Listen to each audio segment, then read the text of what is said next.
14,000 hardy souls braved the elements this morning for the 101st annual Thanksgiving Day race. The theme this year, because it's the 100th plus one, was Do One Better. Local 12's Joe Webb says a lot of runners and walkers did one better today for someone else. I'm on Eggleston Avenue in the middle of the Thanksgiving Day race, where for the last 100 years, runners, as they've warmed up, have shed their jackets and hats and shirts and just left them in the street. But this year, they have a better option.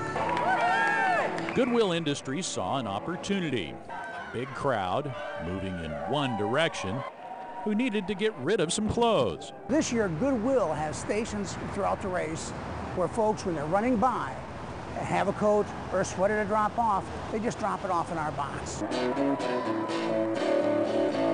Not knowing exactly how it would work out, Goodwill staff and volunteers manned boxes along the course.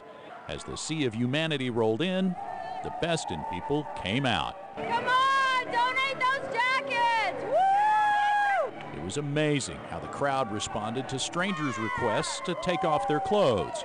Christy Reed didn't hesitate to give up a nice jacket. Why did you get it? Why not? Nothing better to do on Thanksgiving morning, right?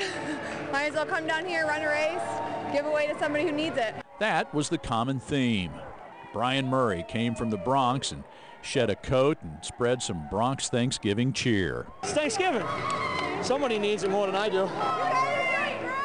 It was a steady stream of givers on Eggleston Avenue. At Paul Brown Stadium, hundreds dropped off coats before the race. Volunteers loaded them into trucks. The idea was the brainchild of race director Julie Isfording, who got tired of driving home after the race and seeing perfectly good clothes lying in the gutter. It really added a new dimension to the race, which it is all about Thanksgiving and the true meaning of being thankful for our health and for each other and for that extra person out there who may need a warm coat. Isfording, who has been running for decades all over the world, says she's never heard of anyone doing this before. By all accounts, it worked. She thinks today may prove to be a good lesson in race planning 101. And I'm hoping that Cincinnati can start something that appeals nationally, and I'm going to make that happen. In the end, a lot of generous people, nobody went home naked, a lot of good news, and a lot of goodwill. Happy Thanksgiving. In downtown, Joe Webb, Local 12.